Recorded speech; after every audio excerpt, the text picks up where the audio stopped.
The Dave Hooker Show. A presentation of Off the Hook Sports.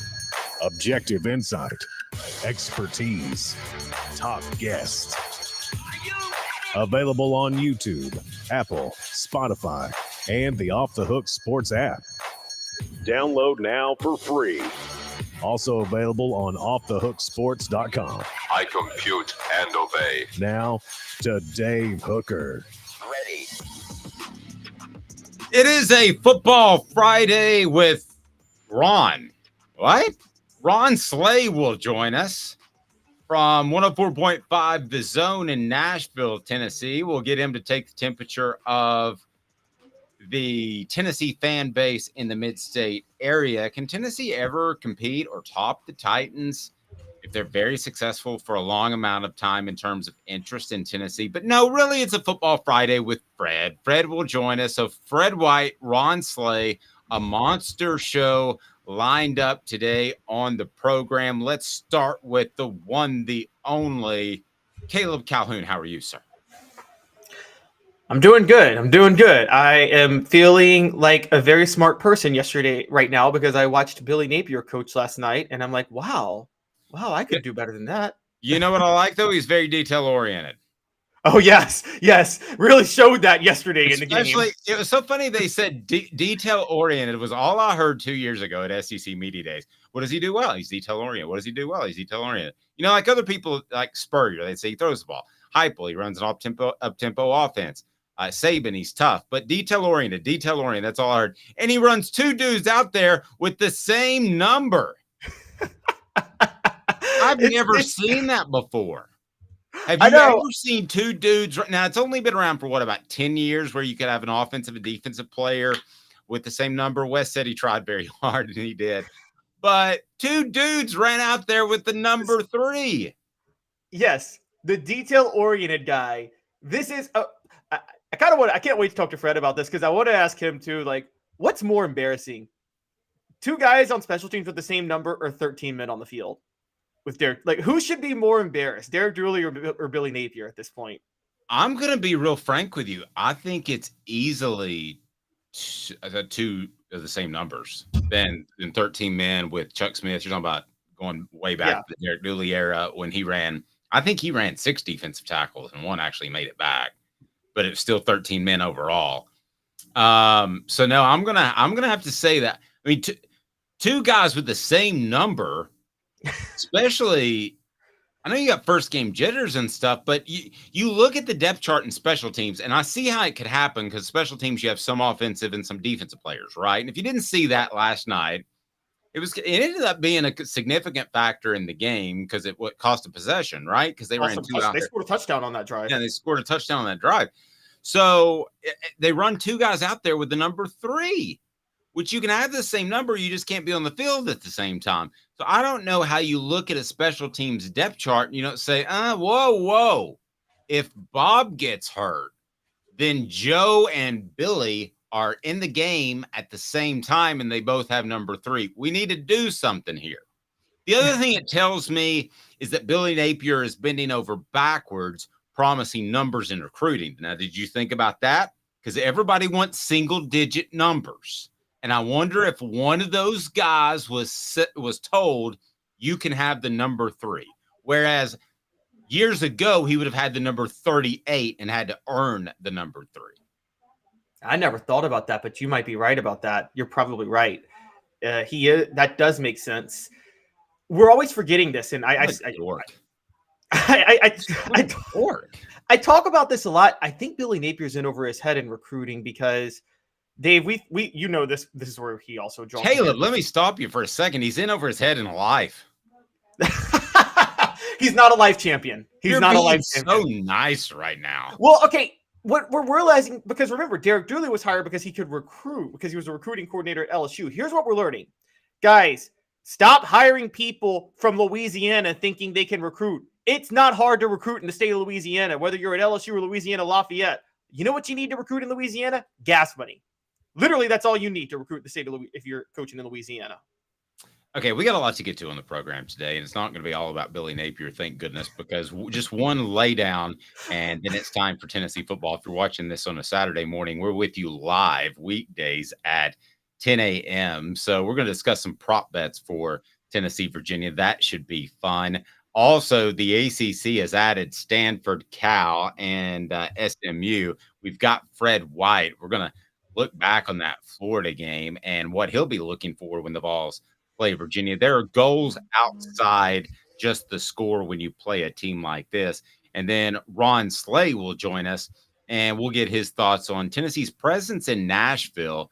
You know, Ron is an afternoon show host there, and they were probably 80% Titans, 20% Vols 4 years ago.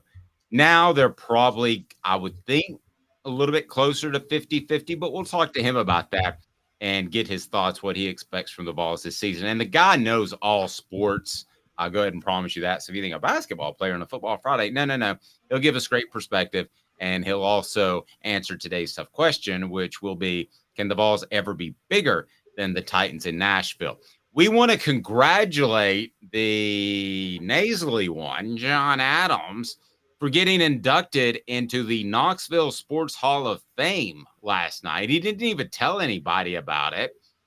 It was in the paper. By the way, to the News Sentinel, the person that ran that picture of me, John, and Mike Strange and Drew Edwards in front of the Rose Bowl, my wife got no credit for taking that picture. She took that picture.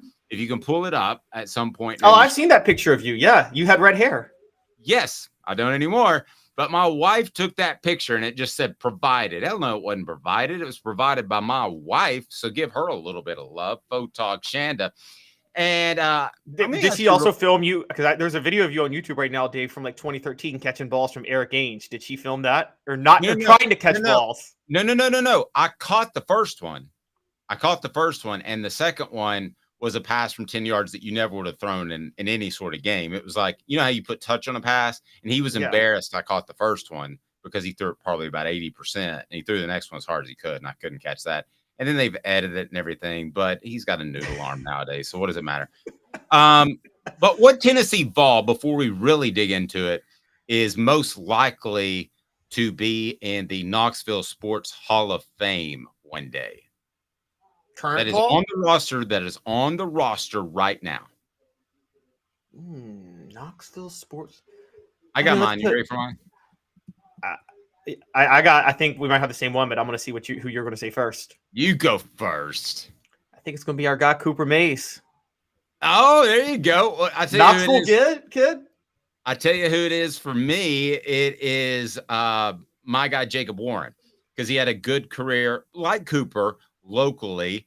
He's had a good career at Tennessee, and I've got a weird feeling no matter what happens in the NFL, and he'll be a guy that plays a few years in the NFL at the very least, but I've just got a weird feeling that he might be in broadcasting one day. He's just too good.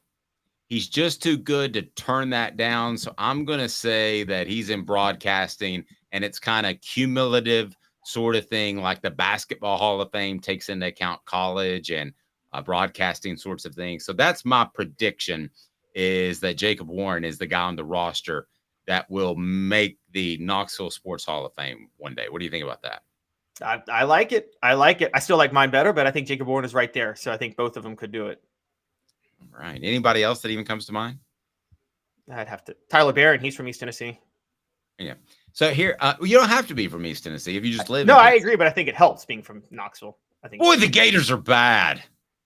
Grandma, I mean, somebody posted that on the message board. It's like, you know, when Florida plays football, one of the upper echelon SEC teams play on the opening Thursday. You usually don't need to tune out before the end of the first quarter, but they were getting pushed around. I mean, that wasn't just a look at the score game.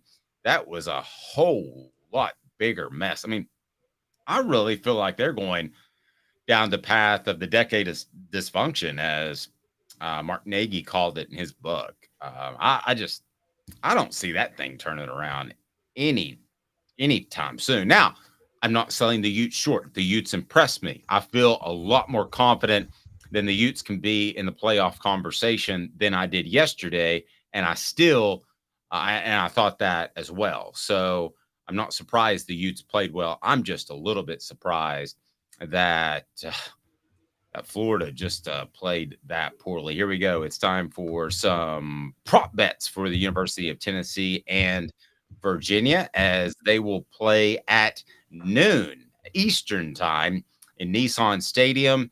And we'll tell you who that's brought by here momentarily. So set us up with your prop bets that are on offthehooksports.com. And basically, you're all over the place. You're doing some good things. And you've got Dylan Sampson with a touchdown. So you bet 100, you win 170. So it's a little bit more than 2-1 that Dylan Sampson scores a touchdown. I'll tell you right now, I would take this. Is this one that you would take, I'm assuming? Yes. I need the hay now. That's crazy. Let me get to that. I had to take something there. I need your sound effects, Dave. I like that. Okay. Yeah. It's and when I do prop bets, guys, these are basically about odds as much as they are about likelihood too. But I think for Dylan Sampson, if you ask me like 50-50, will he score? Will he not? I might say no, but plus 170, I like those odds. I like plus 170. I think it's a decent payout, and I think there's a very good chance he scores. So okay, so for those that don't gamble, if you can explain the plus 170 one more time. So you bet plus 100, 170. You win 170. Yeah, you bet 100, you win 170. Plus 170 means if you bet 100, you win 170. So I think that's a pretty good payout for Dylan Sampson. Okay, so what's next? Next is Squirrel White. It's minus 105. So you bet 105, you win 100. That Squirrel White scores a touchdown. Hey now. I think that's an easy one. Easy. I think he's going to lead the team in touchdown receptions this year. What about you? Yes, I do. Definitely yards per catch, probably touchdowns as well. What do you got next on prop bets, Virginia and Tennessee? Now, I love this because of the odds. I love it. Jabari Small scores the first touchdown, plus 440. That's crazy. No, sorry. Nice try, Caleb. They'll score from long distance to test those corners. Hey, Dave. Those corners are Guess how many games last year Jabari Small scored the first touchdown for Tennessee? I would say 8. 7. You were close. 7. I was going to say 7. Guess how many times he scored the first touchdown in the game, period? Oh, you mean including the other team? Including the other team. Oh, so is the one you're picking other team included? Well, it doesn't matter. Yes. I would say 6. 5. But close both times. Jabari Small scored first a lot last year and plus 440. Plus 440. I love those odds. I like the odds, but I think Tennessee scores a long touchdown first. I think that now I would take Jabari Small with most touchdowns. I'm sure that was on there somewhere. But what if Tennessee gets an interception though and gets the ball on like the 5-yard line to start off? Oh, well, then you probably win. By the way, these prop bets are brought to you by Zen Sports. Zen Sports, the new sports book in Tennessee, revolutionizing the way you earn sports betting rewards. That means no more deposit bonuses that turn into deposit nightmares. On Zen Sports, what you see is what you get. And with their cash rewards program, you get a lot of cash for a welcome bonus. Earn an unlimited 5% cash back on your betting volume for your first 15 days when you sign up with the promo code HOOKED. That's HOOKED. That's right. Unlimited 5% cash back. Keep betting, keep earning with up to 3% cash back on your betting volume every month after that. And refer friends to earn a percentage of their betting volume as cash rewards too. Zen Sports bringing the cash back to Tennessee. So if you bet big on sports, you want to be betting on Zen Sports. Zen Sports betting just got better. Joe Milton III under 280.5 yards per game. So are you taking the over or the under? You're taking the under? I'm taking the under. That's crazy. No, they'll leave him. They'll leave him in the game midway through the third quarter to make sure he gets over 300. Guarantee you. Hendon Hooker didn't average over 300 a game last year. I think they're going to pull Joe Milton. I think they're going to pull Joe Milton at 250. And also, here's another point. Hendon Hooker had a better foundation of deep-seated competence, whereas Joe Milton is more outwardly competent. Hendon Hooker would have I believe, has even more confidence. Neither is lacking in the department, but you didn't have to make Hendon Hooker feel good in game one. You want to make Dave, Joe Milton feel good in game one. I think Tennessee's going to get a lot of short fields. So I just don't think there's going to be room to throw for 300. Okay. We'll see. Fine. I'm not saying that I agree with you, but all right. Number one, Tennessee is minus 14.5 in the first half.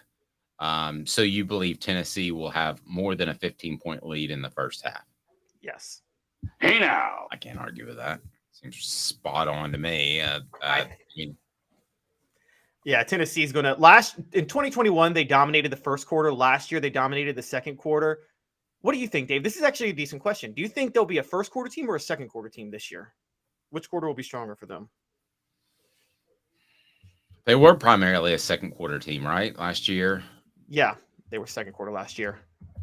Well, they're not going to be statistically, they're never going to be a third or fourth quarter team because half the teams are probably going to run out of the building, and because the way college football is set up, you're going to run half the teams out of the stadium. So statistically, you're never going to be a second half team necessarily. You may play better in the second half against quality opponents, but statistically, it's always going to look better in the first or second quarter. Now, I'll say probably the same. I'll give this coaching staff kind of the ultimate compliment, and that is I think they make in-game adjustments outside of halftime. A lot of people can make adjustments within halftime, and they're just fine. Some people can't even make halftime adjustments at all. But making adjustments, or in the third quarter against LSU in the 2001 SEC championship game. Or you got coaches that make adjustments on the fly, and I think Tennessee can do that. So it is confirmed the ACC is adding. Wait, Stanford. First or second quarter, though? First or second? Are they going to be first or second? You did. I'll say second. So I think they Okay. make those adjustments. I got caught up beating around the bush. It is confirmed the ACC will add Stanford, Cal, and SMU. Now, my question for you is, how does this change things for the SEC? Do you start being a little bit different in your philosophy of what was the term that Greg Sankey used a couple of years ago? Contiguous states? Congruency. Congruency. So do you start to get away from that?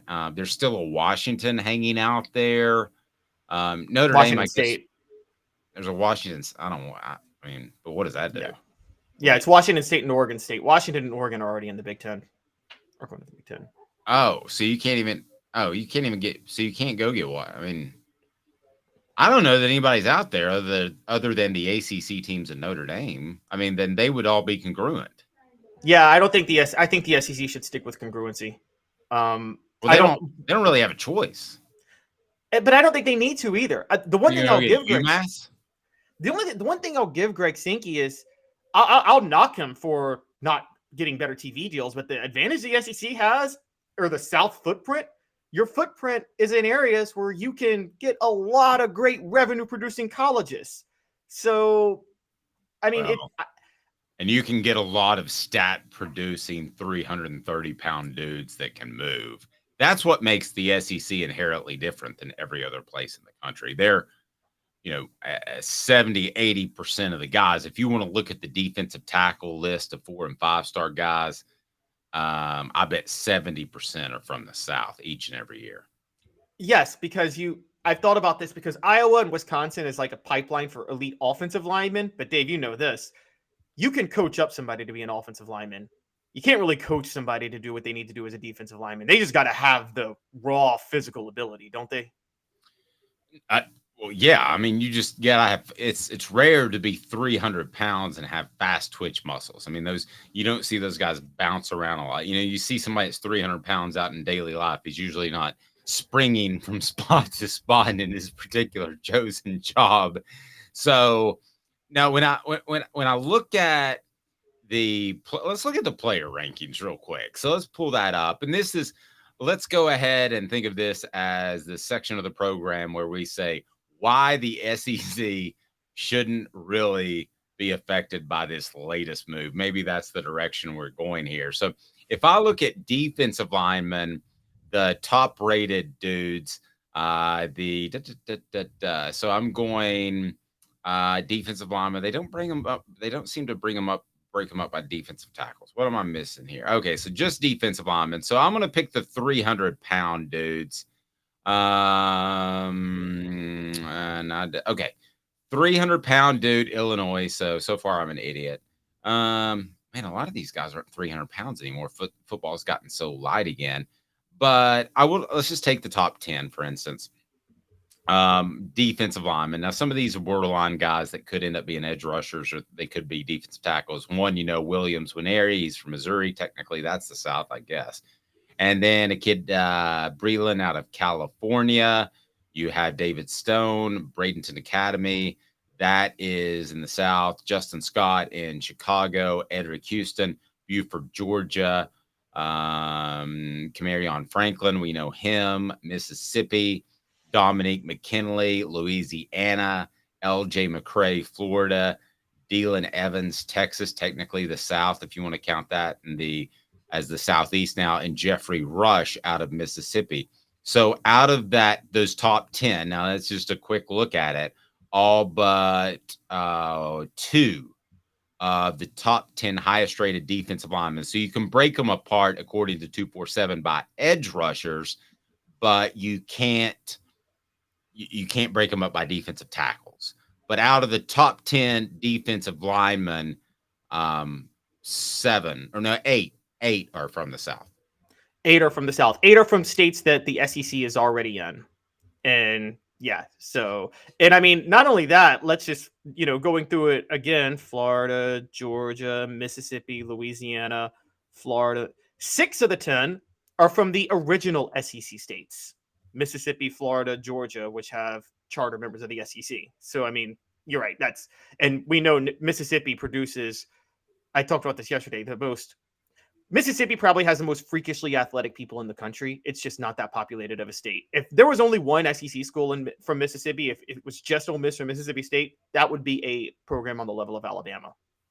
Okay, so does this mean that Tennessee has to go get Florida State, Clemson, and USC like now? You mean the SEC? I'm sorry, the SEC. I mean, I think they want to try, but I don't know if they can. Those were the only 3 schools who voted against the expansion. Getting SMU, Stanford, and Cal, Dave, they have 3 more schools to vote to keep the grant of rights agreement in place till 2036. So now FSU, Clemson, and UNC, to try to break that, they got to take that to court. And I'm not so sure the courts are going to side with them on that. Well, so they might be stuck in the ACC. But we're all pretty sure the courts will move pretty slow on something like this, right? You might have one congressman like Tommy Tuberville or something get behind it because it gets him in front of a lot of televisions, but that doesn't mean the judicial system is going to move quickly to get an answer. I mean, this could be years, just like NIL, federal regulation. I mean, do we think that's even going to happen before, say, 2008? If I put the over under at 2008, you'll have federal. You mean 2028? Because 2008 was 2028. 2028. You'll have federal regulation by 2028. Would you take the over or the under? Oh, over meaning after 2028? Yes. Yeah, over. It's going to be after 2028. That's insane. 2 minutes. Fred White, a Football Friday with Fred. Here we go. It is game week on a Friday. Fred White, DFL, joins us next. Hang tight. Watch this and support our sponsors.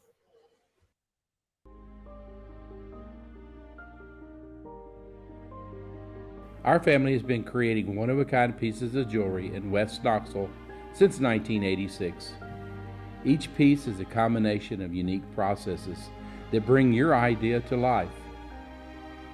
Every day in our shop, a truly special item with a story all its own is being manufactured in our facility, bringing the history and family sentiment into a whole new generation of life.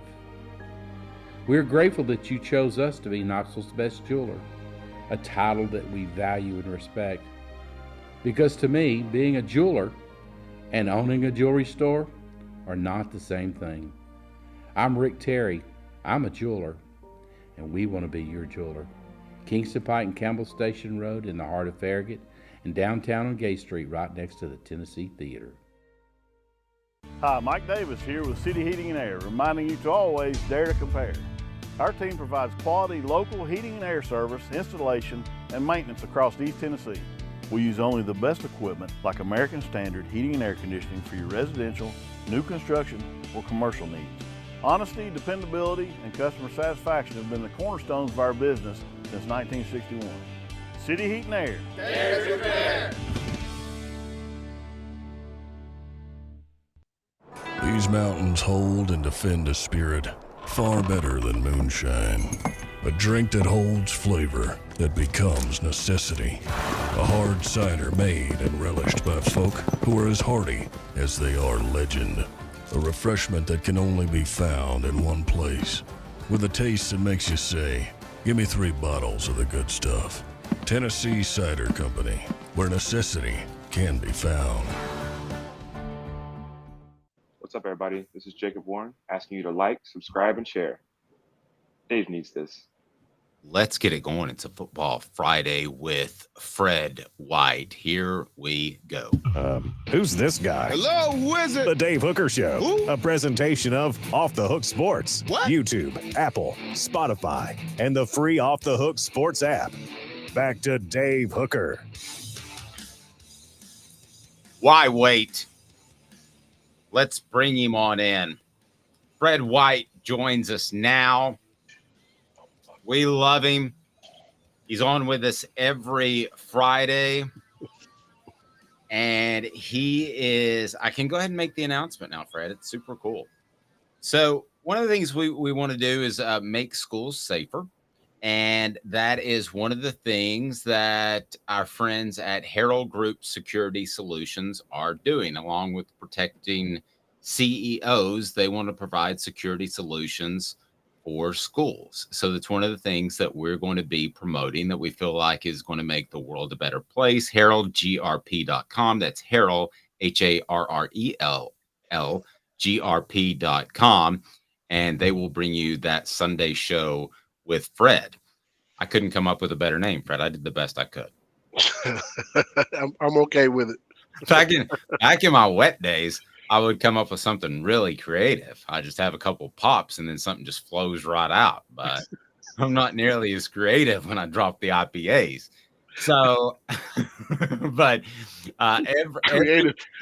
creative juice. That's right. We used to call it the truth serum. Or Kevin Mays, Cooper's dad, used to be on the radio with us back in 1997, and we were talking about you guys. And it used to be always get him there early so he could have a couple of drinks and get the truth serum in him. And he would talk a little bit more frankly. But go ahead and get on board. And if you're interested in your the security of your business or your kid's school, check out HeraldGRP.com. I will tell you more about that. It'll be that Sunday show with Fred where we will talk about the Vols. Go ahead and hit like and subscribe. We appreciate that. And turn those notifications on, because here's where it really starts, because over the weekend, we'll have the Vol Report with Cooper Mays and the Vol Report with also some guy named Jacob Warren, who I think might be in the Tennessee the Tennessee Sports Hall of Fame. Our guy John Adams made the Knoxville Sports Hall of Fame. I'm all over the place. Fred, our guy John Adams made the Knoxville Sports Hall of Fame, not just the sports writer, but the Sports Hall of Fame. What do you think about that? You know what? That's what's up. I like John Adams, man. Like I said before, I used to hate John Adams when I was in college, but after getting a chance to work with him and be a part of the show with him, man, and learn a lot of things from him, I think he's well deserving of the reward. Yeah, and he loves you too. And I called him yesterday. I was like, I didn't even hear about this. And he said, oh, yeah, I didn't say anything. And I'm like, well, I would have gone. And he goes, oh, man, it's so boring. And, guess how much tickets are? $50. Higher. $150. Higher.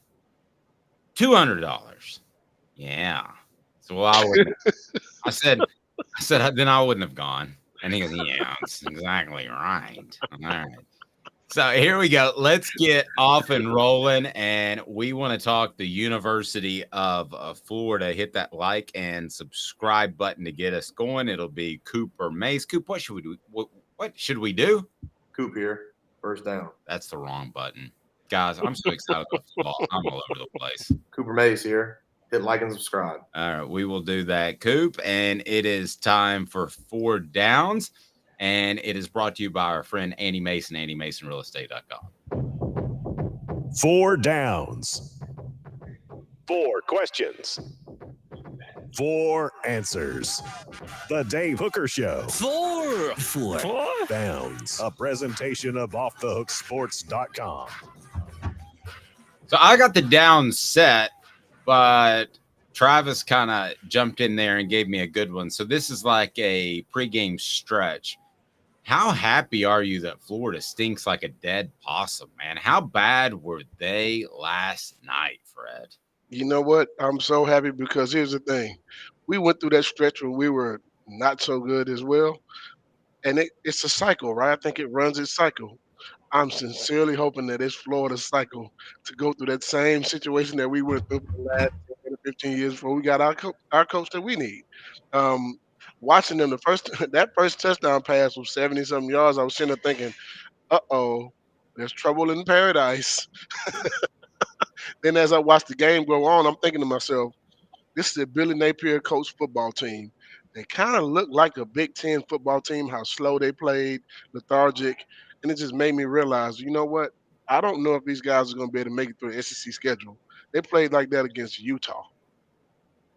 Well, so this was the MO among the media before Billy Napier took over in the offseason. I think he'll get it turned around. I think he'll build a strong foundation because he is a detail-oriented coach. Well, detail-oriented isn't having a ton of bust in the secondary, and detail-oriented isn't having 2 dudes with the same number run out on the field at the same time. How does that happen, Fred? That is ridiculous. That tells me a lot about who he is as a coach. I mean, that really is one of those moments that gives you more insight. We cannot overplay that. And I can recall when we were looking for a coach there that somebody brought up his name, and I remember saying to myself, if we hire him, we're looking at the same situation for the next 10 years. I'm happy he's not our coach. I guarantee you that. Fred, you were a peer of Ryan Clark. Y'all played in the SEC together at safety. You know Ryan Clark wanted LSU to hire Billy Napier over Brian Kelly, right? I saw that clip yesterday. I saw that clip when you said that, and I was sitting there thinking to myself, what was Ryan thinking? You cannot. That's ridiculous. So why would you even ask that guy to be? What did you see that made you think that he was a guy that you wanted to be your coach? I'll take Brian Kelly every day, all day over him. Billy Napier? Are you serious? I've never actually thought he was a good coach anyway, and I think he's had some good situations. Don't get me wrong, but as far as just being an X's and O's guy who can get it done, I'm not going to ever say that he's not a good coach. As far as like he's made it to college football to be a head coach. Somebody thought he was a good coach, but I just never thought he was a good coach. I've never liked his schemes. I've just never liked any of the way his teams have been coached and ran and those type of things as well. Yeah, and when it started to leak to me, somebody that covered Florida said to me that was really on Billy Napier a year ago, the detail-oriented coach, said this year, well, I think he'll at least build some stability. I just don't know if the fans are patient enough. Wait a second. That's like a girl that says, well, maybe I'll show up and go out with you, but I certainly wouldn't bet on the fact that I'll actually show up at 7:00 on Friday night. Yeah. You might show up, but she's going to only be there for the food. I guarantee. I hope you have the patience to sit around there and wait for like 3 hours, and maybe I'll show up. I just thought that was a really weird thing to say. But am I wrong? Did you watch the game? Y'all watched the game, and did you see how like they didn't look like they were in a hurry to do anything? It just looked like they were just on the football field, and it was like they didn't know what they were doing. They looked very unconfident and very unsure of themselves while they were on the field. No, I agree. Do you think the weather, like the hurricane distraction, maybe affected them at all, or is that? I doubt it. I seriously doubt it. I doubt it. How about these hurricanes? How about these hurricanes of touchdown passes we're gonna throw on them in that stadium? I guarantee you, it's gonna be a joke. I might go to the game just because of it. No, I went to one Florida game in my life, and I was like, I'll never go back. But you know what? I think I might go now. Yeah, I I can rub it in a little bit. I went to one Florida game as a fan when I was in college, and that went south pretty quickly. But this might be a fun Florida game to go to. But still, Tennessee has to take care of business, and we haven't even seen them play. Let's go ahead and get to Four Downs, and it's brought to you by Andy Mason, AndyMasonRealEstate.com. 4 Downs. 4 questions. 4 answers. The Dave Hooker Show. 4 Downs. A presentation of OffTheHookSports.com. I like to kind of pin Fred down sometimes on some of these football questions because he knows so much more football than me that I tend to get insight. But I'm going to go really just broad scope lens on this one. And that is just what did you think of Florida quarterback Graham Mertz? I'm happy he's a Florida quarterback and not ours. I mean, I think he didn't have a lot of time. I don't know if the offensive line is that good for one. First game of the season, he's a new starter. I still didn't think he played very well. I mean, I think he has all the tools, but I don't even know what their identity is supposed to be on offense. I can't tell you whether they're a high-low team, if they're underneath team. I don't understand what they're trying to run. I don't understand their offense. So I don't want to give him a bad grade just simply because he's in a horrible offense. But he didn't look very good in this game. He didn't look very good because they were – I don't understand the play calling, man. It just didn't make sense. No, I felt the same, Caleb. I felt the same way. I didn't know what they were trying to accomplish. I feel like I know when I watch good teams what they're trying to accomplish first, and then you build off that. Well, I think they are very. I think Fred, you nailed it. I think their tackles are terrible. They are horrible. Yes. I think they got Graham Mertz, who's used to playing in the Big Ten behind a Wisconsin offensive line, which whatever you want to say about Big Ten football, Wisconsin always produces those great offensive lines. So Graham Mertz was very much a drop back, dink and dunk down the field. We tried to do a lot of that yesterday. I think that's what they want to do. Rob Sale, the offensive coordinator, is a former line coach, but I don't. I'm with Fred. I'm with both you guys. I don't think they have an offensive identity. They don't know what they want to do, and I do think it's hard when you have a statue for not too much. Graham Mertz isn't totally immobile, but he's not that mobile. And when you have that bad of an offensive line, I just don't think there's much you can do. If you don't have a good offensive line, and you have a guy who he's not looking to run the ball. He's not a guy who's going to be very athletic like what you just had. He's nowhere close to the Richardson kid or any other quarterbacks they've had in the last few years. He is a statue. But keep in mind, Billy Napier, Wisconsin, what did he have there? He didn't have any athletic or mobile quarterbacks. Maybe he doesn't value one like he should. Yeah. I mean, because nowadays, let's face it, to be the next Peyton Manning or Dan Marino, a pure pocket passer, you've got to be really, really, really special in those regards. You better be able to move some for most people. Well, you better be able to have a good offensive line that can protect him too, because that's the name of the game. And I mean, you put Peyton Manning in the offense, they may have scored a few more points, but getting sacked that many times, hey man, it's going to be hard for you. And I'm going to say this again: Utah is ranked number 13, yes. However, that is a Utah football team. It's not the University of Georgia. It's not South Carolina. It's not Tennessee. It's not Auburn. You're looking at some real heat coming at you when the SEC season starts, because they're going to blitz the crap out of you, knowing that you don't have any guys that can make plays downfield right now. No, you're right. So what down was that, Coop? Coop here. First down. Thank you. What down is this? Cooper Mays here. Second down. Cooper's just sitting there in the studio waiting at all times to read those lines, and we appreciate it. He's right over there in the corner, and he just sits there and he reads those lines. We appreciate it. This is a tough one. What does Florida say is a team strength or that they did well after last night's game? How do you build upon last night? You asked a question. You said, what would they say they did well? Get beat. That's what they did well. They got beat. Bombs over Baghdad. I'm just saying. They got beat. Great song. Early and often. Really, is there anything, Caleb? I mean, I know I'm grasping at straws. That's the point of the question. I can't think of one dude that did something well. Well, okay, I'm just going to say it. Their punter did nail 2 punts inside the 20-yard line and had a 57-yard punt. Press the kicking game was here where the breaks were made. There we go. I got you. Yes. But they weren't even good in most of the kicking game because they still missed a field goal, and it was the special teams where they had 2 people with the same number. So, I mean. Yeah. That still is the dumbest thing that I've ever seen in football, probably. I'm seriously trying to aside, as far as an organizational thing. Just a funny aside real quick, because I'm a Real Housewives watcher, guys. Utah special teams coordinator, Sharif Shah, his wife went to prison this all season for financial fraud. Wait a minute. Well, hold on. Back up. What did you just say?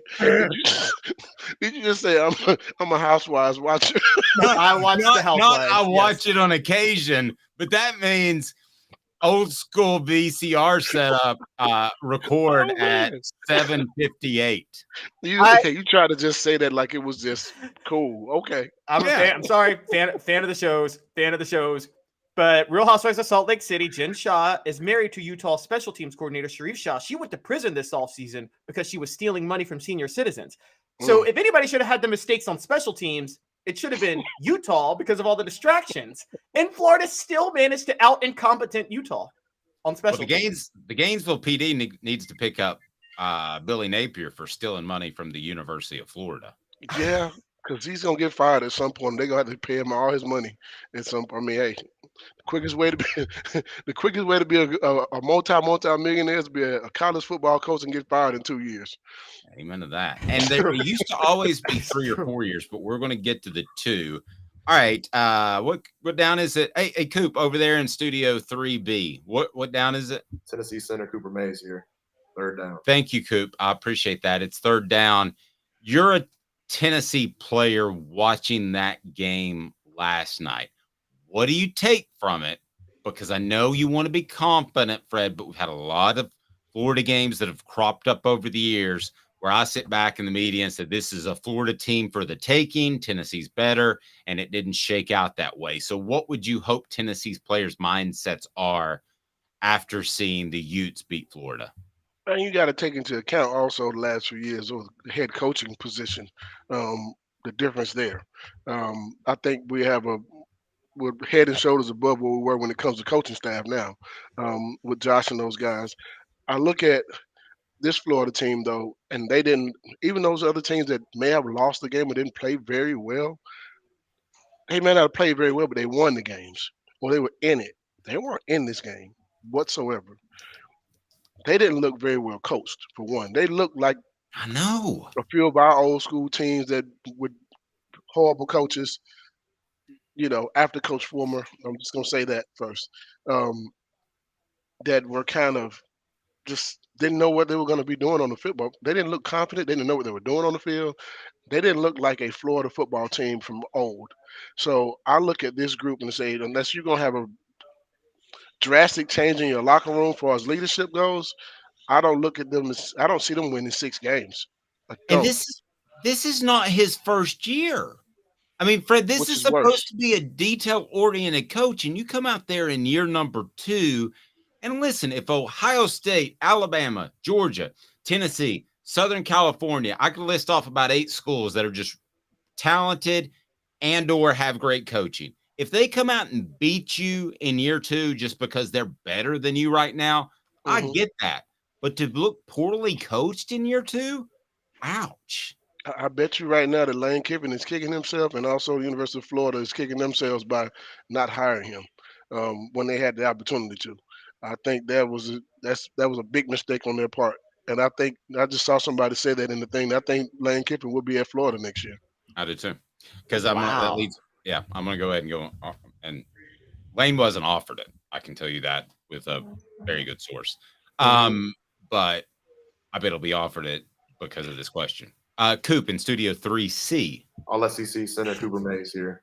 4th down. It is 4th down. Will Billy Napier be fired after this year? Usually, even the worst coaches get 3 years. This is 2. You asking me that question right now. Yes, sir. I'm telling you, he won't make it through the football season. I think he'll get fired. He'll be the first coach fired this year. Ouch. I have What do you to think, agree with Caleb? Fred. Before last night, I would have said 3 years, but I gotta agree with Fred. I gotta say he won't make it through this year. That was bad. I mean, that was next level bad coaching yesterday. That I didn't. I even from the Tennessee years that we talked about, that we can just name them: Butch Jones and Derek Dooley and Jeremy Pruitt. Like, I don't remember seeing somebody look the closest that bad in their second year. I mean, the closest I could say was Jeremy Pruitt, his second year, losing to Georgia State and BYU to open the season. That's how bad this looks, though. That is a ranked team, though. Don't get me wrong. That is a number 14 ranked team. But I'm looking at Florida's schedule, and I'm trying to figure out where they're going to get these wins. I think they'll lose Kentucky. If not, it'll be a very close game. If they lose to Vanderbilt on October the 7th, he would not get back on the plane. They won't bring him back. Let me take that, but that's a home game for him. But he won't make it to his house without having fire signs on his lawn. And then South Carolina is right after that. Then you got Georgia. I don't see them winning those games. I don't see them beating that schedule. You got Kentucky, Vanderbilt. You got to probably, if you lose to Vanderbilt, you should get fired in the first place. But Florida plays South Carolina at South Carolina. They play Georgia in the cocktail game, and then you play Arkansas at home, and then LSU. I don't think he makes it to the end of the year. I wasn't even thinking through the year, but Fred, you may well be right. Because here's the deal: you get a head start on finding the next coach. That's why Philip Fulmer was fired during the season, is because Lane perhaps preened that he was going to get the Washington job, but I do think he had an offer out there, and that's why Mike Hamilton had to pull the trigger during the season, because that's who he wanted. Now, in retrospect, that wasn't the right move, but that's why it was made when it was made. All right, let's turn to Virginia. Tennessee, Virginia, and there's more than the final score. It could be 51-13 or 58-16, but there's more to the final score than this. Give me some things that you want to see, Fred, out of this football team, because if things play as they should, it shouldn't be a close game. So this is not just one of those where just go out and get the win. That's all that matters. No, you need to see more than that. A few things I want to be able to see. Just one thing or have a few things? Can I get all those out? I think I can get all those in. You do what you want to do. You can give me one or two we can discuss, or you can give me all. I'll pick them out, throw them out there. I want to see our defense get after it. You can't win championships. You can't compete for SEC championships without a pass rush. You can't compete for an SEC championship without being able to stop the run and getting sacks, man. We need to have some turnovers. I need to see what that looks like. This new defense we have, I need to see what it looks like, these new guys. The other thing I need to be able to see. Okay, can I stop you on that first one? Would you rather see them force 4 turnovers, 5 sacks, and 15 tackles for a loss, as opposed to just totally stalemating them and giving up less than 150 total yards, but not with the extracurriculars? If you give up 150 total yards, you should mollywop them, honestly. So, but I'd rather have the stats as well, just simply because those things make a difference. It shows a team, you know what? This is a football team that's going to get after us every week, and they create turnovers. That creates fear. fear creates, preparation problems for other teams. If you're just stalemating, they can find ways. But man, they got to figure out how to stop this guy, that guy, and that guy. It makes a difference because you got to pay attention to where those guys are on the football field, which makes your quarterback have to think more and your offense have to think more. So I would much rather them have all the stats. Okay, gotcha. All right, give me the next one. And then I'm gonna say I need to see what my offensive line does because I want to make sure we can be able to run the ball. Because in order to win championships, also you have to be able to run the ball. I'm not worried about our passing attack. I think Joe is very well with has a very strong arm. He's got more accuracy. I think he has a lot of weapons to go to, which also helps you with your accuracy when you got big guys that can run, and we have that right now. We have about 6 guys that can go out and get that ball. I look at that offensive line as the next thing I'm paying attention to because I need to make sure they can open up holes in SEC play to be able to run the ball effectively. Can you honestly judge that against an opponent like Virginia, though? Yeah, you can because if you can be very effective, you should be very, very effective against a team like Virginia. You should be effective against anyone. Now, if you give up 4 or 5 sacks, then we got to figure out what we're doing wrong. Okay, and remember this: Virginia returns their entire defensive line, and now you have the Cooper Mays issue up front. Mm-hmm. I know Josh Heupel tried to say he might play on Thursday, but he's not going to play. All right, what else? Outside of that, I want to see how many points we can put up. I want to see what the play calling looks like. Can we be very generic and win this game, or do we have to go into the deep bag of tricks to try to win this game? Those are different things that you want to look at and see. And if you shouldn't have to against a team like Virginia, in my opinion, we're considered the number 12 or 13 ranked team in the country. There's no way you should be able to have an issue with them trying to be able to run the ball or put points on the board. Just be more efficient and not have a lot of turnovers or mental mistakes. I watched that Florida team last night, and that's one of the things you saw. You saw mental mistakes and guys not actually getting after it like they should. I want to see the effort, and I also want to see just efficiency.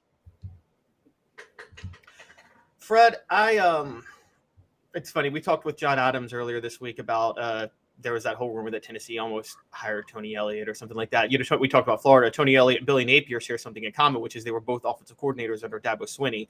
Mm-hmm. Unlike Elliott, Billy Napier actually got fired by Dabo Swinney. Just wanted to point that out. Do you think that I'm going to say something also? Being the offensive coordinator for Dabo Swinney, don't give me. I'm not as impressed because of who Dabo is. He's an offensive guy. But go ahead. I was going to ask you that because with Tony Elliott, I actually kind of wanted Tennessee to hire Tony Elliott 2 years ago before they hired Josh Heupel. I can admit I was wrong when I was wrong. But do you expect to see since it's his second year at Virginia, do you expect to see a much better coach team than they were last year? What we didn't see from Florida last night, a very improved team, or do you think that they're going to have kind of the same issues that they had last year? Oh, that's kind of.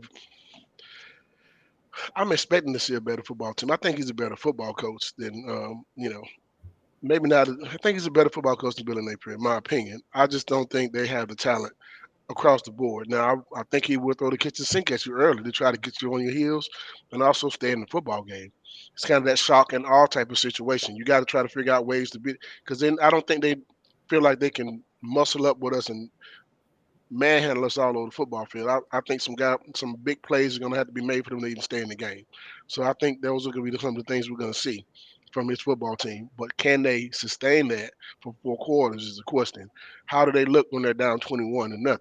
Well, how do they look when they're down 21-7? We got to make sure we put that pressure on that football team to make sure they know who they're going up against and what they're dealing with. I see probably a better football coach team, but I think our team is a much better coach team as well. So I don't see them actually having the chance to be in the game, and it shouldn't be. You didn't mention something that I was hoping you would when you want to see other than a big win by Tennessee, and that is Nico. Don't you want to see him sling it a little bit? I do. If you're up by 28 points, he should get in the game. but you need to put those points on the board first in order for them to get in. That's the whole purpose of putting up that type of points, and also being very efficient on defense, so your young guys can get the opportunity to be in the game and get in the game. And that's your first few games of the season is when you get that opportunity. You should be able to get that opportunity against Virginia as well as Austin Peay. However, if you don't, man, I do want to see the young guys. I want to see Cam Selden play. I want to see some of those young receivers play. I want to see a lot of those guys get a chance to get in the game and get something done. But I would love to see Nico get out there and do something. Yeah, me too. That might be pretty high up on my list because I feel so certain that Tennessee is going to do the things, and I don't want to take anything just for granted, but I feel like Tennessee is going to do most of the things that you're talking about. So give me a prediction. How do you think this game shakes out? Not only the score, but just your X's and O's view. And I know season openers are the toughest. Dave, you know what my stat line is, right? What is that? 300 yards or less. Yes. 3 turnovers or less. Yes. 3 turnovers or more, actually. Okay. So it's a couple fumbles or interception. I think those things could happen, and at least 4 sacks. That's what I'm looking for. That's what I'm expecting. That's what I'm saying is going to happen. But I'm also going to say that we'll put up a lot of points. We averaged over 40 points a game last year. I'm looking at, and I see the score over there, Robert, 56-3. I'm going to go 56-14.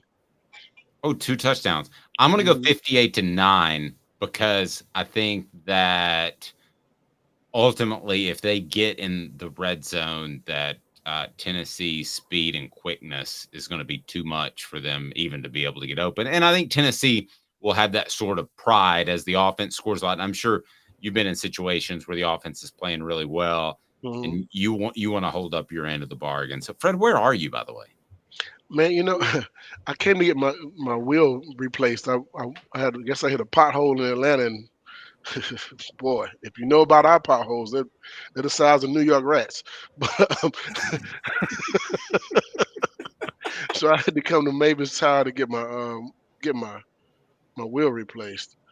Well, shameless plug, but yeah, I appreciate the work they've done. Always be prospecting. Give me a decision maker's name. We'll see what we can make happen. Absolutely, baby. Fred, you have a blessed day, a great weekend. A Football Friday with Fred is special in April, but it's super special in the season opener. So we can't thank you enough. Be sure and hit the like and subscribe button. Turn your notifications on because we'll have That Sunday Show with Fred coming up on Sunday. So again, look forward to working with you even more. And Fred, we'll talk to you soon. Thank you, buddy. All right, brother. Go Vols. How good's that guy? He's bringing like his headset and he's bringing his computer in like a tire shop. So he's like, hey, do you have a little corner that I could broadcast to, I don't know, the entire world? I mean, gotta give him some props, man. I respect it. Remember me last year, first show I went on when my Wi-Fi was broken down, so I went outside to try to talk to you guys, and then a stray dog was out in the neighborhood. You weren't with us the first week, but we had Ben Joyce on, and a tree fell on the power right when we said goodbye to him, fortunately, but fell on the power line and knocked out Wi-Fi and power. So that was actually our thumbnail of the tree. So we got Ben Joyce in. Probably wasn't best practice, but that was before we had you. Man, how about Ron Slay next? The one, the only Ron Slay will join us in 90 seconds. And we love Ron for a number of reasons, but he's going to give us some insight as to how excited the Tennessee fans are in Nashville. And let me ask you, but you've got like 5 seconds. Can the Vols be a bigger overall draw just in terms of attention than the Titans in Nashville? I think they already are. I think they always have been. It was easy. 90 seconds. Candace, I was really heavy into the drug culture. I was selling drugs. I was just constantly in pain. I was missing like a good support system in my life. Candace has given me everything that I need in order to successfully have a wonderful recovery, in order to have a life that I didn't even know was possible before. And it's not just about me anymore, and I love that. I absolutely love it. You can take your life back. Call Cadis today. With all that sun, sand, and salt water, the beach is a very relaxing place. Unless you wear contacts. Ow! Open your eyes to the best the beach has to offer with LASIK vision correction from Campbell Cunningham Laser Center. Ah. Sports Treasures in North Knoxville is one of the South's largest sports cards and memorabilia dealers, featuring over 10 million sports cards from vintage to modern. Sports Treasures carries a full line of hobby boxes, singles, autographed memorabilia, Tennessee Vol collectibles, fan cave decorations, and so much more. See a museum full of collectibles at Sports Treasures, 4819 North Broadway in Fountain City, and Sports Treasures on Facebook. Sports Treasures, where the real sports fan goes to shop. Who's this guy? Hello, who is it? The Dave Hooker Show, Who? a presentation of Off the Hook Sports. What? YouTube, Apple, Spotify, and the free Off the Hook Sports app. Back to Dave Hooker. Do me a favor, take half a second. And if you can, go to, if you're on the Facebook, go ahead and follow Sports Treasures, because they put out stuff that's absolutely incredible. You just heard about them, but like Hendon Hooker signed helmets and that sort of thing. It's just really cool. And then we will have some items that will feature from time to time at Sports Treasures, but it's there in North Knoxville. But a lot of people don't know that it's one of the biggest sports memorabilia shops in the entire Southeast. So it's really awesome. So check them out, Sports Treasures. Also, a little announcement next week. You can buy it on Kindle now, but don't do that because it's $7.99. So you can imagine not very much goes back to yours truly. Wait for the hardback cover, and we priced. We're going to price them the hardback at. We haven't come with the dollar price. Well, we kind of have. Amazon, by the way, raised their percentage of what they take from you, so that was super cool because they're not making enough money. But instead of ending the prices in 99, we're going to end the prices in 98. It'll be our Celebrate 98 book. The untold stories behind Tennessee's 1998 national championship team. So Ron Slade will join us here momentarily on what he expects from the Vols in Nashville. Can the Vols, or are the Vols bigger than the Titans? Our guy, Caleb Calhoun, says that that's the case already. And just the Vols' presence in Nashville. And John Henderson was inducted into the Tennessee Sports Hall of Fame. Both are from Nashville. He introduced John Henderson into the Nashville or the Tennessee Sports Hall of Fame. Let me ask you this, Caleb. So you say that recruiting isn't great in Nashville in terms of hasn't been great, and the stats would support you. Are those blips in the radar, guys like Henderson and the guys that they've had from time to time, or are the blips in the radar now where it will get better, should get better? Your thoughts? I still think it's long-term blips in the radar. Now, Nashville is going to be the best recruiting area in the state because of the size of the city. It's just so big now that you just naturally are going to have people to pick from. But per capita, I think it's going to be, I still don't think it's that good. Remember, you got a lot of Nashville's growing population is based on a lot of yuppie hipster type people from the north moving to the city. Their kids aren't playing football. Their kids don't have football bodies. Okay, those football bodies that you're talking about.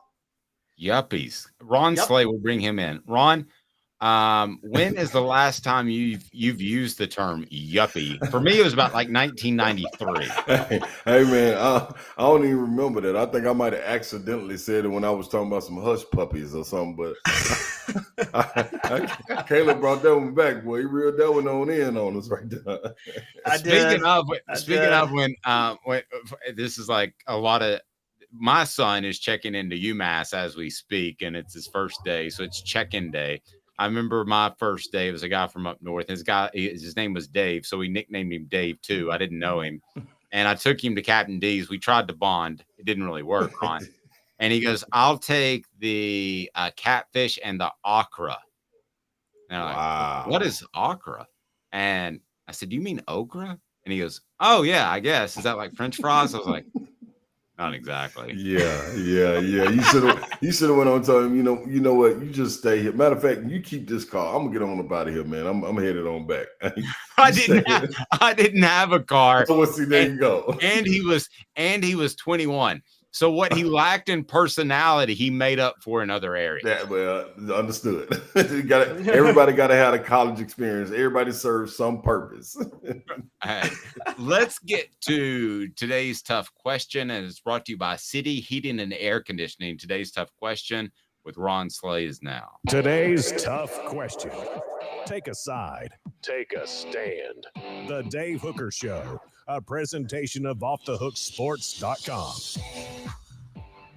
Ron, I could make a lot of arguments that Tennessee shouldn't play neutral site games anymore, that Neyland Stadium is a heck of an advantage, that the Nashville fans are going to be the Nashville fans no matter what. You tell me why playing in Nashville is a big deal for the University of Tennessee football program. For me, man, it's a central location in the state, first and foremost.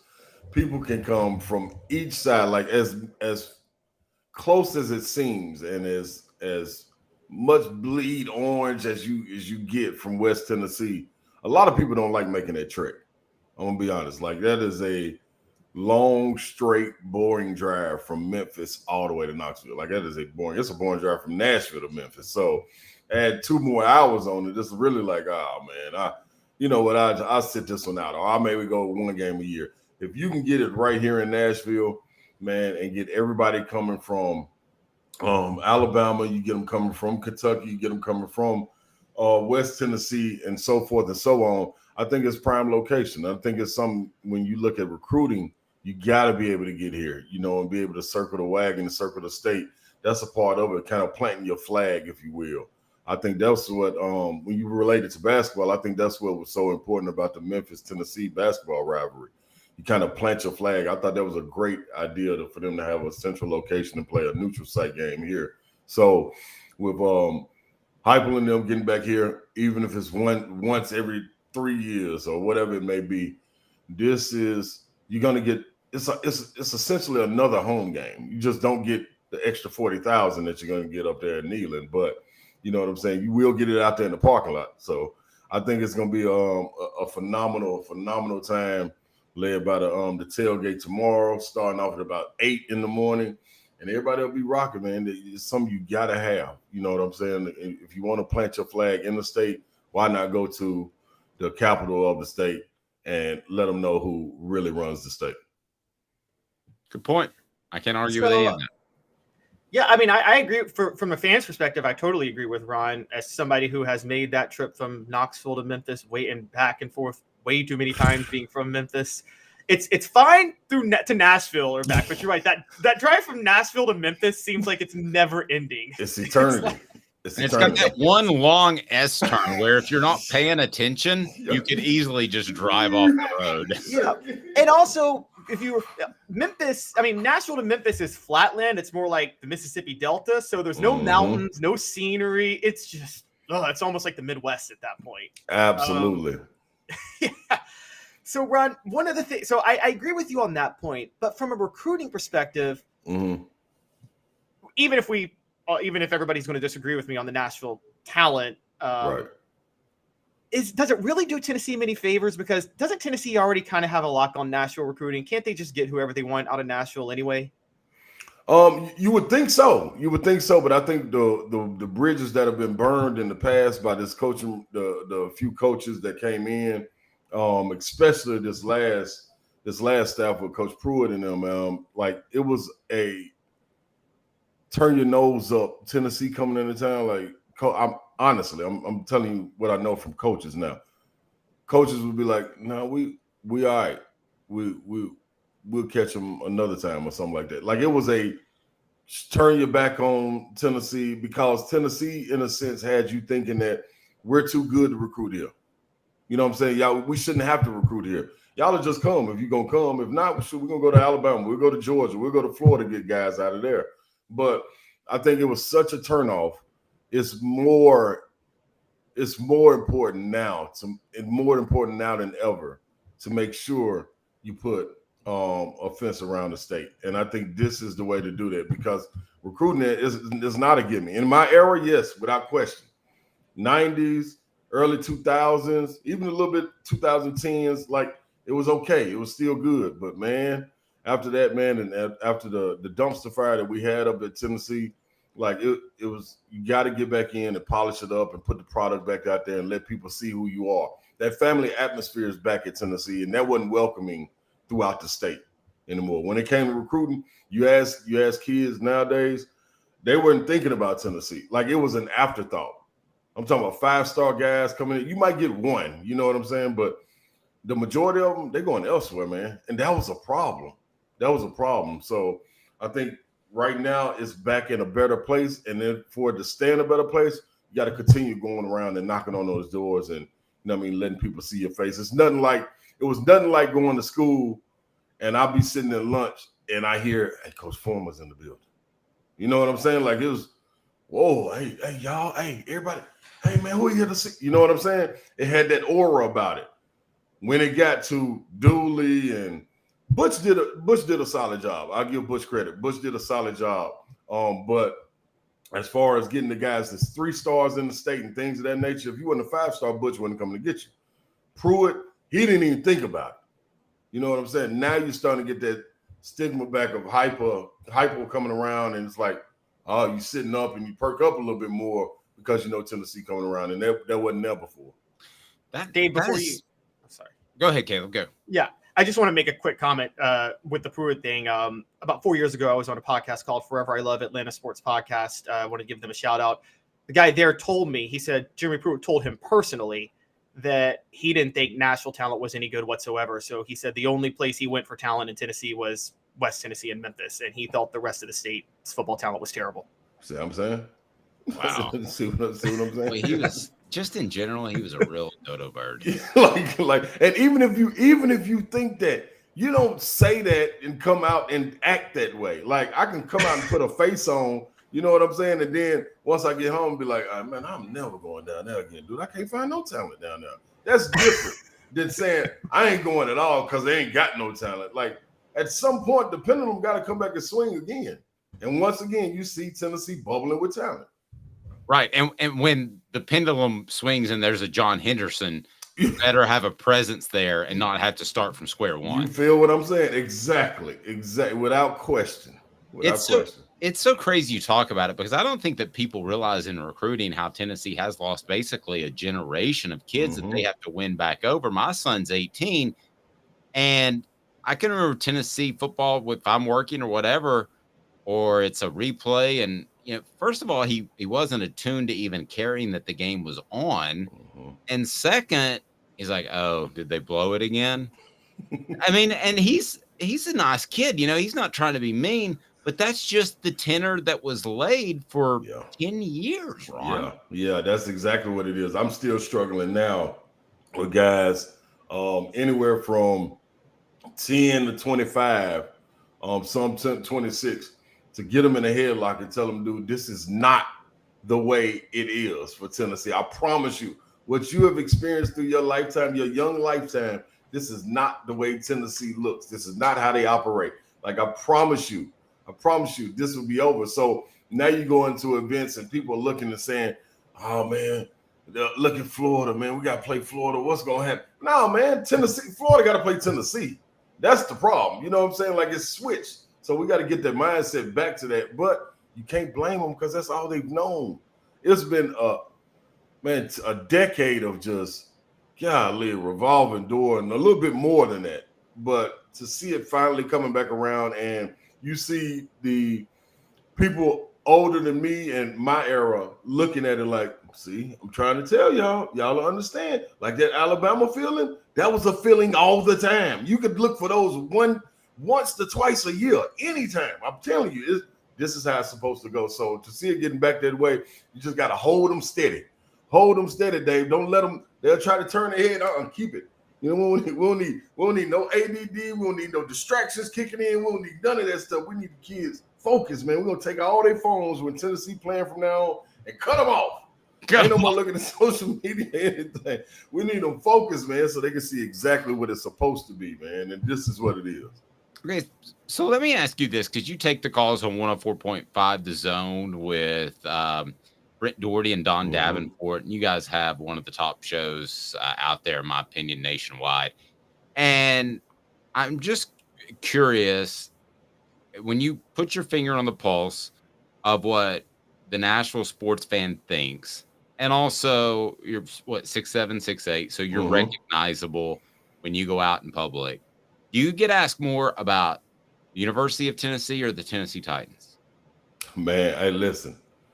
It's no ifs, ands, or buts about it. It's the Vols. It's really? The Vols. It's a little torn. I think the one thing you get from Titans fans is when the team is bad, they'll go hide. You know what I'm saying? So you don't really realize who all is Titans fans. When the Vols are bad, it's like, man, they go Vols fan. Look, he's still out here wearing his orange. It's still terrible, but he's still out here. You know, so it's easy to spot him. Now, I was telling our sales team probably about a year and a half ago, 2 years ago, me and Ramon, we had a meeting with the sales team, and we told them, listen, this is the flagship station of the Titans. Totally get it. It's also the flagship station of the Vols. But you have not seen, and because a lot of them were new in the sales team, you have not seen Tennessee, the state, until you've seen the Vols be good in football. This baseball is good, basketball is good, how's it going? When football is good, trust and believe that this state is going to boom and you will never see anything like it. And they came back to us about a year ago and was like, y'all told us to start. I said, man, I told you better get them relationships together. It's going to make it easier for our endorsements, man. You got to help us out. You know what I'm saying? That's right. But it's the Titans, like you get big figures like DeAndre Hopkins that come in and you start to see people come out of the closet and starting to believe. I think Vrabel did a thing like Hypo did as far as being able to change the culture because he took it over when it was nasty. It was a dumpster fire as well. So to be able to get his regime in there, get his culture right, you're starting to see more Titans fans come out, but it's just nothing like that Tennessee orange, man. When they're good, it's easy to spot. It'll drown out that Titans fan base. Wow, pretty strong. Yeah, well, what Ron didn't tell you though, obviously, it's obviously Vanderbilt country in Nashville, guys. You know, you know what, Caleb? I said this yesterday, man. Like I was getting hype and I was emotional about it getting closer to the game, and I had to stop and I said, man, we ain't talked about Is Vanderbilt even playing this week?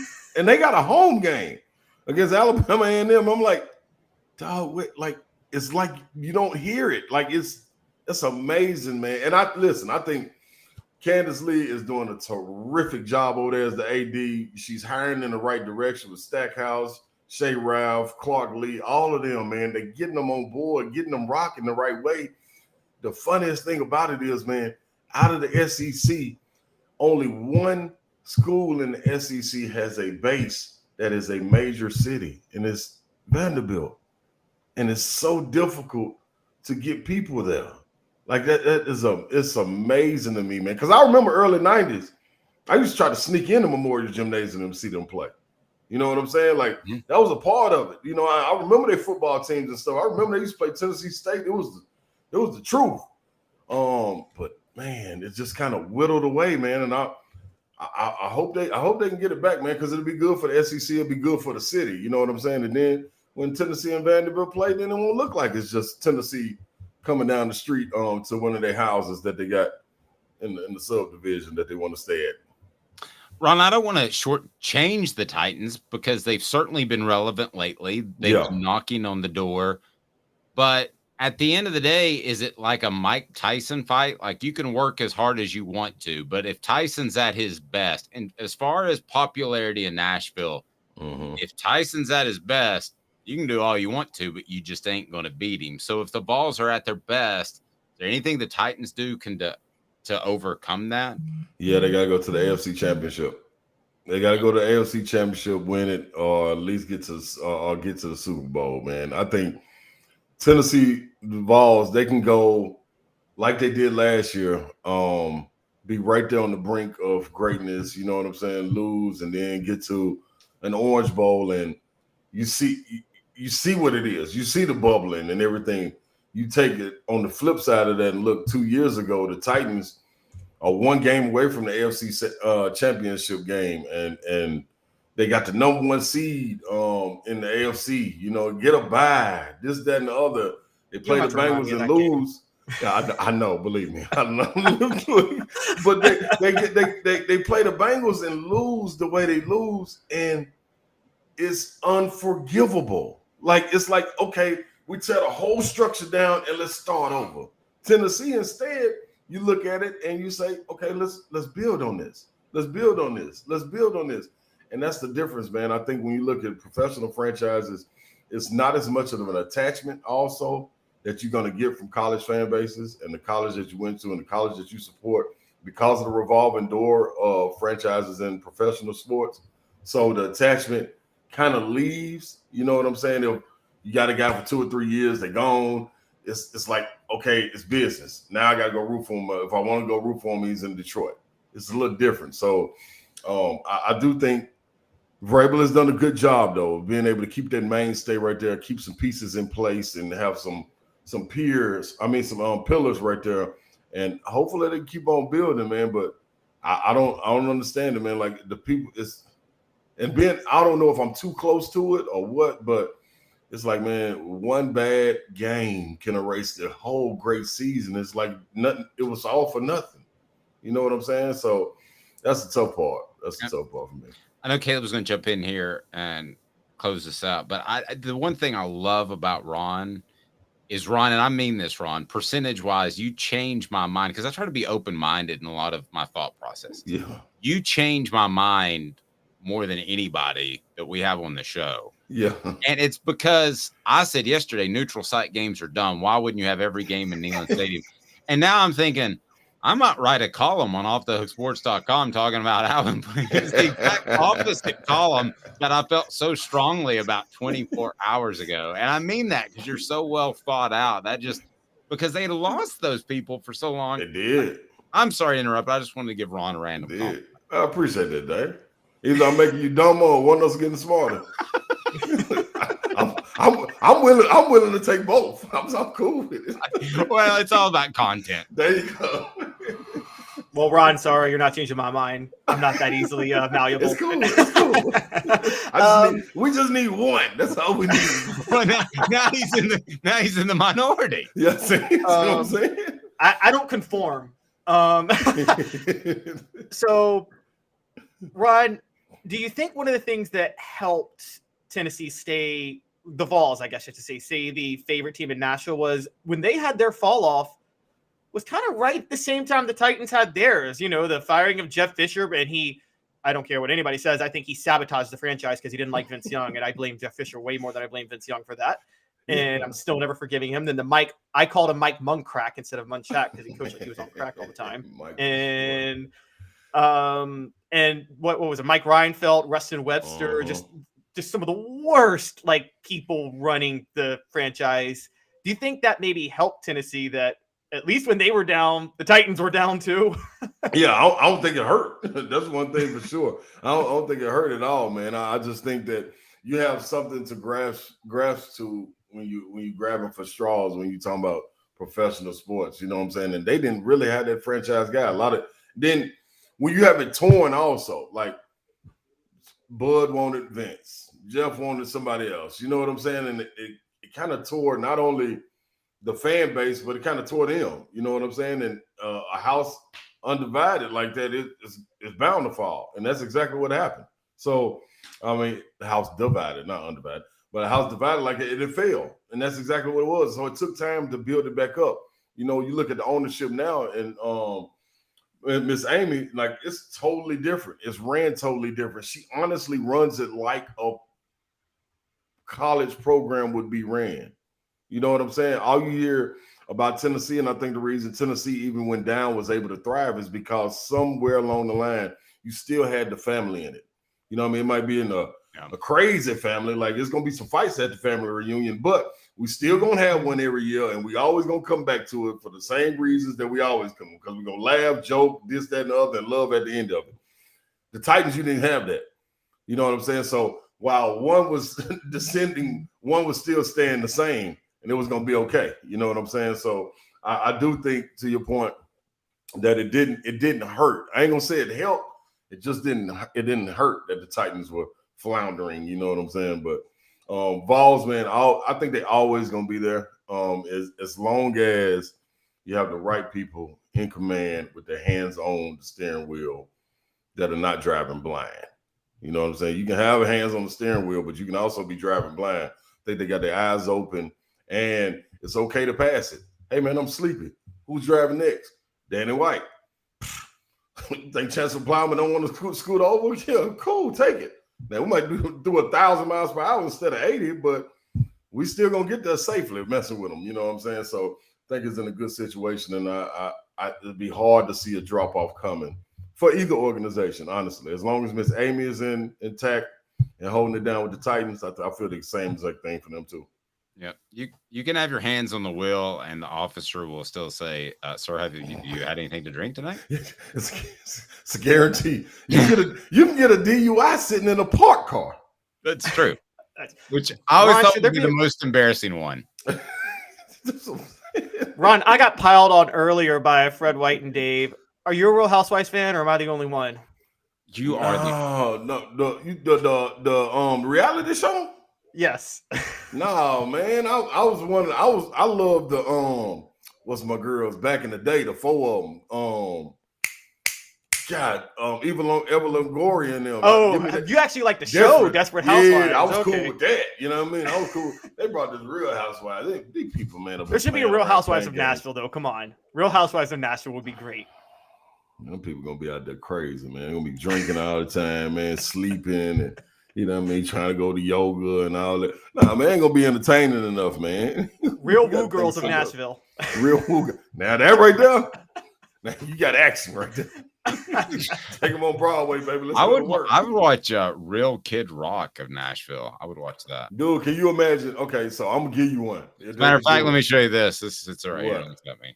All right, there you go. Throw it back, baby. This is the CD disc. That was beautiful. I know. It's a CD disc. That's amazing. Yeah, I bought that the night. It was 2001 when I heard my wife was pregnant with my first daughter, and I was by myself in Gainesville because Tennessee was playing Florida because of 9/11. Yeah, and they played at the end of the year. And she called me on Monday when I had to be there all week and said, "I got to tell you something, but I don't think I should tell you till you get home." I go, "Well, you're pregnant," and so I had to be by myself the whole time. So it was Kid Rock and Maker's Mark got me through that first night. That's a great combination. That's a great combination. Another reality they ought to give you is, I'm going to tell you, Kid Rock, you get Yellow Wolf, Jelly Roll, and Young Buck.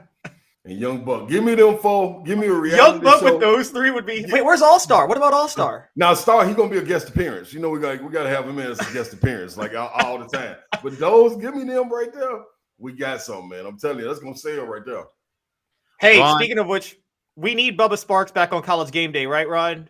Since they're getting rid of Big and Rich. Dude, we gotta hit up Brittany Jackson. Brittany Jackson had him singing at a wedding about a year ago, man. Really? Yeah. Wow, man. The connections and relationships, dog, is wow. I'm telling you. Ron, you know I love you, man. Have a blessed day. Tell Brent and Don I said hello, and it's football time. Before you know it, it'll be basketball time. Let me see that shirt. What's that shirt? Oh yeah, that's old school vintage. Oh, that is old school. You know what I mean? But did they hand that? That was to like you when as actually soon as Kid you Rock walked was on relevant. campus? I actually stole this when somebody wasn't looking, but yeah. That reminds me of a story I could tell you about some of your teammates. Believe me. There's some jerseys hanging in a sports bar that weren't exactly donated. Oh. You might want to call me sometime. I would love to private conversation. Yeah, I need that. I hope one of them ain't mine. I need one. There might be one of yours. Ron, have a blessed day. And are you working out at 3 a.m. at Thompson Bowling? No, just picking up some gear. Have a good day, Ron. All right, go Vols, baby. We back. Let's see you, buddy. Have a He's good one, Ron Ron. Slay. He's absolutely great. He's Caleb Calhoun. I'm Dave Hooker. Be sure and stay tuned over the weekend. We'll have a post-game show. We always look forward to that Sunday show with Fred White, where we will look back on the game on Sunday, the Vol Report with Jacob Warren. That'll be brought to you by Campbell, Cunningham, Taylor, and Hahn. And we will have the Vol Report with Cooper Mays, brought to you by our friends at City Heating and Air Conditioning, cityheatandair.com. So weekends aren't time off for us. We got a lot going on. He's Caleb Calhoun. I'm Dave Hooker. This has been a presentation of